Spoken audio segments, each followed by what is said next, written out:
Hi hello नमस्कार, मी तेजू स्वागत करते आपल्या आणखीन एका नवीन व्हिडिओमध्ये. कसे आहात तुम्ही? आय होप तुम्ही सर्व मजेत असाल आणि मीही खूप मजेत आहे. तर आज सकाळी थोडी कामाची धावपळ होती, कारण आज आम्हाला जायचं होतं माझ्या जाऊबाईंकडे. कारण जवळच संक्रांती येत आहे, तर संक्रांतीच्या आधी ओसा घेऊन जातात, तर त्यासाठीच आम्हाला तिकडे जायचं होतं. आणि मग सकाळी नाश्त्यासाठी मस्त इडली डोसा असा काही प्लॅन होता. तर इडली आदल्या दिवशी बनवली होती आणि थोडंसं बॅटर उरलं होतं, त्यासाठी मग नंतर डोसा बनवला आणि त्याचबरोबर थोडीशी बटाट्याची चटणी असा काही मेनू होता.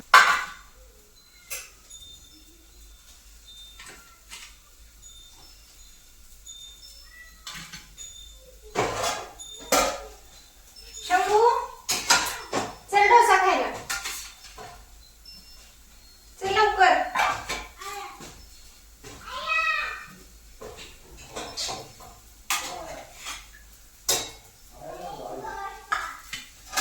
चला खा. मुझे ये डोसा भी बड़ा चाहता तो मग कोणता? अरे वो लास्ट खिलाया था वो दुपारून करते ना आता. ये मेरा है, ये पिनाकी का ये छोटा है. हे तुझं छोटा हा धुवा दिला. डोनट खा तुझं काय? तुझं काय खाते? दुआ खा दुआ मी धुते. मैं नहीं दुआ धुवा ना. अरे हाँ दुआ ना धुवा. ते छोटी छोटी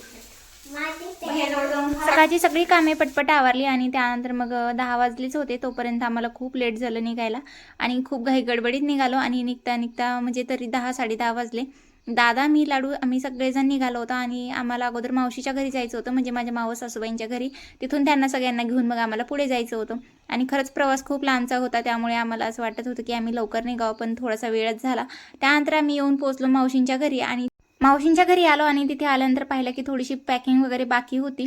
तर ज्या काही टोपल्या होत्या त्या सजवायच्या राहिल्या होत्या आणि सगळं काही मग आम्ही तिथे आल्यानंतर दीदींना थोडीशी हेल्प केली आणि मग त्यांच्या भाऊकीच्या ज्या काही बायका होत्या त्या येणार होत्या ओसा पाहण्यासाठी. मग सगळं काही समोर मांडायचं. सगळ्यांच्या काही वेगवेगळ्या पद्धती असतात. आमच्या इकडे अशी पद्धत आहे की नवऱ्या मुलीला तिची पहिली संक्रांत असते, तर तेव्हा तिला ओसा घेऊन जातात आणि तिच्या घरच्यांना, आईंना, म्हणजे जे काही असतात आई वडील, त्यांना सगळ्यांना कपडे वगैरे हे सगळं चालतं. आणि ओसामध्ये पण जे काही हलव्याचे दागिने, साडी आणि आपण जे काही ओसा म्हणजे बनवतो, गहू, हरभरा, तर ते सगळं घेऊन जातात. त्यानंतर तिचं शृंगाराचं सामान आणि डाळ गूळ वगैरे असं काही. आणि मग तिकडून येताना ते आपल्याला पाटी बनवून देतात. असे काही आमचे रिच्युअल्स आहेत. तर त्यातलंच हे एक. तर त्यांच्या सगळ्या बायका आल्या होत्या आणि मग आम्ही सगळ्यांनी तो ओसा वगैरे पाहिला सगळ्यांनी आणि मग आम्ही तो पुन्हा पॅकिंग केला आणि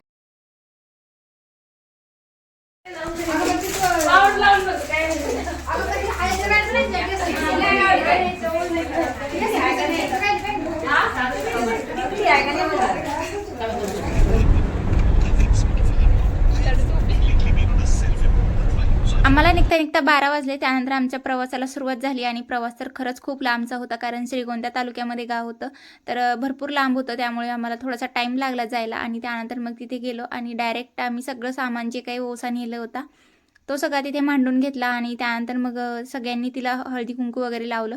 तर ती पण तयार होत होती, तोपर्यंत मग आम्ही दुसरी तयारी करून घेतली.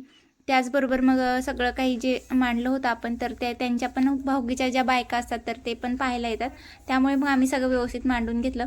तर या माझ्या मावस सासूबाई आहेत आणि ही माझी छोटी जाऊबाई. तर तिला आम्ही ओसा घेऊन आलो होतो, तर मावशींनी तिला अगोदर हळदी कुंकू लावलं, त्यानंतर मी पण लावलं आणि मग तिला तिळगुळ वगैरे दिले.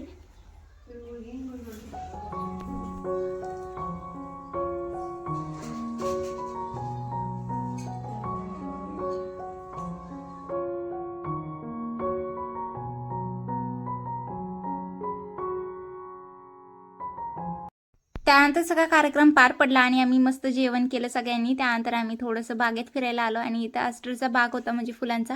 तर आम्ही तिथे थोडेसे व्हिडिओज, फोटोज काढले. तर आम्ही दोघी जावा कशा दिसतोय नक्की कमेंट करून सांगा. त्यानंतर मग त्यांनी पाटी वगैरे दिली होती बनवून. तर दादांनी ती उचलली आणि नाव घेऊन ती उचलायची असते आणि त्यासोबत दक्षिणा पण ठेवायची असते.